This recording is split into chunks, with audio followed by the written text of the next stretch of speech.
Maayong adlaw mga katusik, kasikad ug kapadyak. Ang atuang vlog karon kay brake pads replacement, unsaon pagtanggal ug unsaon pud pagtaod ug balik. Unya unsaon pud pag-align.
Pagkahuman og tanggal sa cutter pin, ang sunod na step na to is unsaon pagtanggal sa brake pads.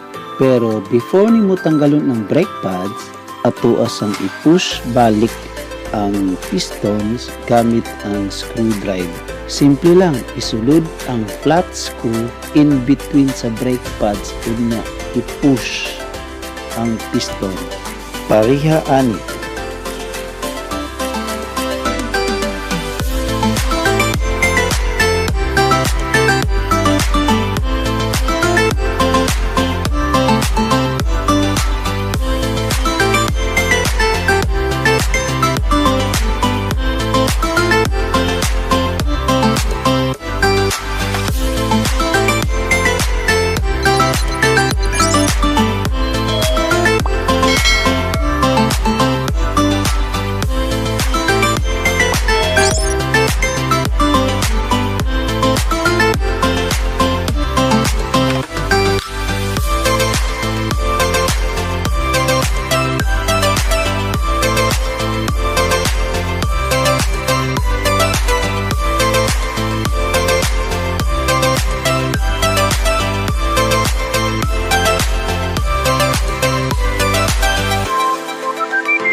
So atuan nang abrihan ang bagong brake pads.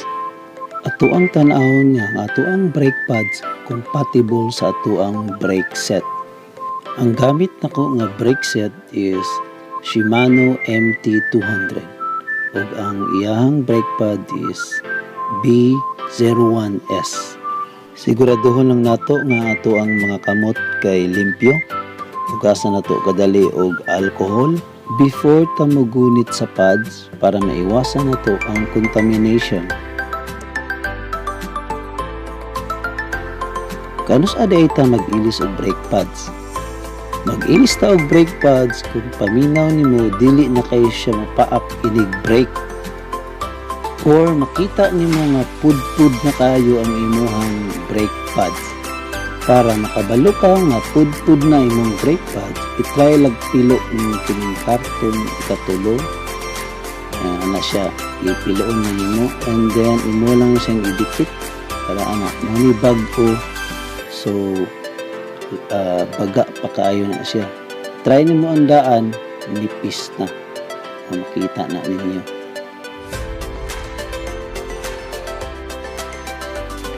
Ang kabagaon sa brake pads kung imuha na siyang sukdon, na siya sa 2 mm.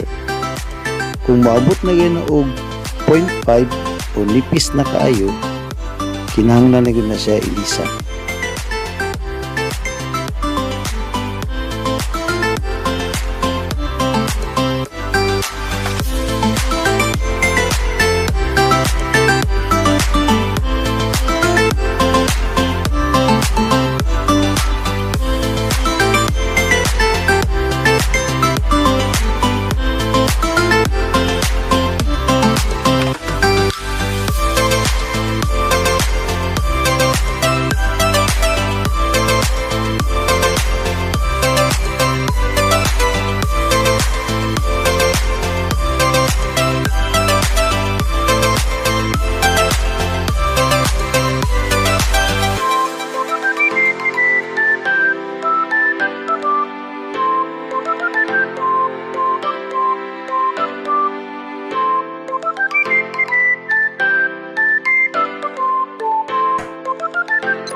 Unsaon pag-align sa disc brake?